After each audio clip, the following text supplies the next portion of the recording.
पश्चिमी उत्तर प्रदेश में पीएम नरेंद्र मोदी की फोटो छपी नकली खाद धड़ल्ले से बेची जा रही है। घटना का खुलासा हापुड़ पुलिस की छापेमारी के बाद हुआ। 24 और 26 जून को 2 गोदामों पर पड़े छापे में करीब 10 नामचीन खाद कंपनियों की 40,000 से ज्यादा खाली बोरियां मिली। इनकी क्वालिटी ऐसी कि असली और नकली में पहचान करना भी मुश्किल है। पुलिस की जाँच पड़ताल में पता चला है कि नकली खाद के खाली रेपर दिल्ली में छपते थे और फिर वहाँ से उनकी सप्लाई हापुड़ होती थी। हापुड़ से ये खाली रेपर पश्चिमी उत्तर प्रदेश के अलग अलग जनपदों में भेजे जाते थे, लेकिन अभी तक यह पता नहीं चल पाया है कि नकली खाद कहां पर बनाई जा रही थी। डीएम के निर्देश पर पुलिस, प्रशासन और कृषि विभाग की ज्वाइंट टीमों ने हापुड़ में 2 मंजिला मकान पर छापा मारा। यहां इफ्को, क्रबको जैसी कंपनियों के सब्सिडी वाले यूरिया के खाली बैग यानी बोरियों की रिकवरी हुई। इसके अलावा बीज और पेस्टिसाइड के भी खाली पैकेट्स रखे हुए थे। उप जिला कृषि अधिकारी पवन कुमार ने बताया, असली नकली उर्वरक पर नजर रखने वाली कंपनी की सूचना पर 2 जगह कार्रवाई की गई।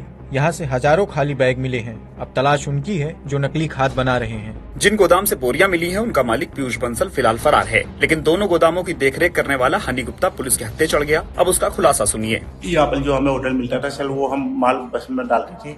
एक होटल के हमें 50 रुपए मिलते थे। ये सैलरी तभी मुजफ्फरनगर, तभी बरेली, तभी आरला, तभी मुरादाबाद, शाहजहानपुर ऐसे बसों में लगा था। कन्फर्म तो मुझे नहीं कह सकता, पर हाँ टेबल मैंने दिल्ली और गाजियाबाद की जो बस आती है हापुड़, उन्होंने से माल उतारा है। जांच में एक कट्टे पर पीएम नरेंद्र मोदी की फोटो और प्रधानमंत्री भारतीय जन उर्वरक परियोजना लिखा मिला। कट्टे पर यूरिया खाद की ओरिजिनल कीमत 2177 रुपए 35 पैसे लिखी थी। इसके नीचे केंद्र सरकार की सब्सिडी का रेट 477 रुपए 35 पैसे लिखा हुआ था। यानी खाद की एक बोरी मार्केट में 1700 रुपए में बेची जा रही थी। इस पर मैन्युफैक्चरिंग कंपनी का नाम Chambal fertilisers and chemical limited लिखा था। इसके अलावा एक अन्य बोरी पर इफ्को लिखा हुआ था। इसे 1350 रुपए में बेचा जा रहा था। इस मामले पर हापुड़ थाना प्रभारी ने बताया, ये पूरा गैंग खाद के खाली कट्टे एक से दूसरे शहर भिजवाने के लिए बस का ही प्रयोग करता है। जिस मकान को गोदाम बना रखा था वो सील कर दिया है। जांच में सामने आया है कि आरोपी पीयूष बंसल छोटे दुकानदारों को टारगेट करता था ताकि वो जल्दी किसी की निगाह में नहीं आए। फिलहाल पुलिस को हापुड़ में धीरखेरा इंडस्ट्रियल एरिया के एक एड्रेस का पता चला है।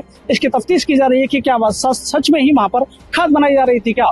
पुलिस ने इस मामले में कुछ लोगों को हिरासत में ले रखा है और पूछताछ चल रही है ताकि आगे के नेटवर्क का पता चल सके।